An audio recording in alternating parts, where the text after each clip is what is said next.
Greetings everyone, rudyxx here to talk today about yet another title in the RPGalooza series, Star Ocean Integrity and Faithlessness. So originally I didn't have any of the Star Ocean games on the RPGalooza list, and that was because I had planned to add all of them in completely at random as filler for whenever I actually felt like playing them. I love all the Star Ocean games, but I have to be in a certain mood to want to get through them, so I felt like adding them in when I did was probably the best option, which might sound a little weird at first. But one of the issues I had when I was putting the RPGalooza list together originally was the fact that it's very easy to completely ruin a great game experience by forcing yourself to play a game when you really don't feel like playing it to begin with. For example, I love Star Ocean Integrity and Faithlessness, but I used to speedrun the game, so I've got a bit of history with it. One of my biggest issues with the game is the fact that it features one of the worst design choices in the history of video games: unskippable dialogue sequences. And at this point, I've seen all of the story-related ones a lot. I probably would have the entire script for the story sections memorized at this point, if not for the fact that I fall asleep during them half the time after having seen them so many times. They are also incredibly long in some cases. There's literally sections where you don't play the game for 10 minutes, then move about 10 feet, then sit and watch more dialogue go on for another 10 minutes. And you have no way of speeding up the process, as it has to play out the entire scene on its own. It's fantastic the first time you play the game, it's kind of a chore the second time through, but by the 20th time through the game, it's incredibly boring. So in any case, I finally got around to feeling like playing the game on a bit more casual level. My initial playthrough of the game was very rushed, and I finished it in around 15-ish hours, having done very little extra content. I'm not even sure if I did a single town-related private action sequence during my entire first playthrough of the game, but after having spent around a year on and off doing speedruns of the game, I felt like it was time to see what they were all about. I wasn't actually sure what to expect with all of them, since my experience with the private action feature in the Star Ocean series has been very limited in all of the games. My only real goal was more or less to try and do all of them and just kind of casually make my way through things. At first, it was a pretty nice break to just go through some of the story, do a few extra scenes, and continue on with the story. But then I reached Chapter 4. I was following along with a guide when I did my playthrough, and upon reaching Chapter 4, I was like, oh no. Somewhere in the middle of Chapter 4, 70 private actions opened up. After spending what felt like days running around back and forth through the same areas over and over, I just kept thinking to myself, is this ever going to end? It was kind of cool at first to see all the silly dialogue between the characters, and I sure learned a lot about each character's personality that I never would have known otherwise, but 70 was just a little too much.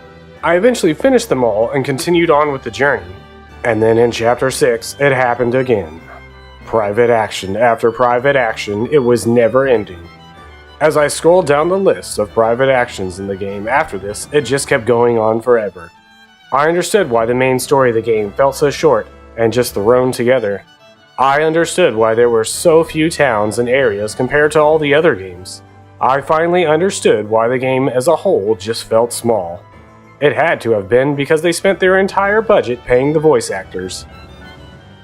I didn't count out how many private actions there are in the game, but there's gotta be millions of them because the list went on for several pages, and all of them are fully voiced. It almost feels like 90% of the game is private actions. There's not even really any additional side content beyond that. The one optional dungeon is split into 6 or so parts that are actually just the same room with different enemies in them. This game is just dialogue. Dialogue for days. I can beat this entire game in under 7 hours, and most of that is dialogue. So the fact that I spent 30 hours before even reaching the halfway point of the game doing mostly private actions just blew my mind. What's worse is that I know exactly how to cheese the game so that it's incredibly easy. I also have all the maps memorized really well at this point, so getting through all the gameplay aspects of the game was pretty quick. And also because the developers didn't put a whole lot of thought into the skill system, there's actually a lot of incredibly broken mechanics in this game. You can actually make Victor 100% invincible if you really feel like it. Also, Anne can deal max damage pretty early in the game if you take the time to set her up correctly. There's very little challenge overall in the game, so despite the battles being very fluid and fun to start out, the challenge completely drops off around the time you get Anne. There was also the crafting system, which is introduced by my favorite iteration of my favorite character in the entire series, Welch Vineyard. I love Welch, and I wish there was a lot more of her in the game, but sadly she's just there to unlock a series of quests for crafting, and then you never see her again. The gathering and crafting system starts out kind of neat, but eventually it just comes down to grinding the same few maps over and over for hours, and eventually gets incredibly stale. So this game really just comes down to doing private actions. So at this point, you would probably think I was going to give this game a score of 0 or 1, but you would be horribly wrong. Because the one redeeming factor is that I do enjoy the story for the game, and the gameplay is still pretty fun and fluid despite not being much of a challenge. For RPGalooza, I gave this game a 3 out of 5. Despite there being a billion private actions, they were all pretty cute and fun to see. The story in general is pretty generic, but I still enjoy it all the same, or I wouldn't have speedrun the game so many times. I was actually pretty glad that I bothered to finally get around to doing this playthrough of the game, because I learned a lot about the characters that I would never have otherwise even guessed about. I think the biggest example of this is how much Anne loves cats. I always loved Anne as a character, so I got a huge kick out of the entire series of private actions dealing with Anne looking for cats, because I never would have guessed she was so much of a cat person. Overall, Star Ocean Integrity and Faithlessness was a pretty solid experience for me, but not one that I would suggest paying more than $20 for.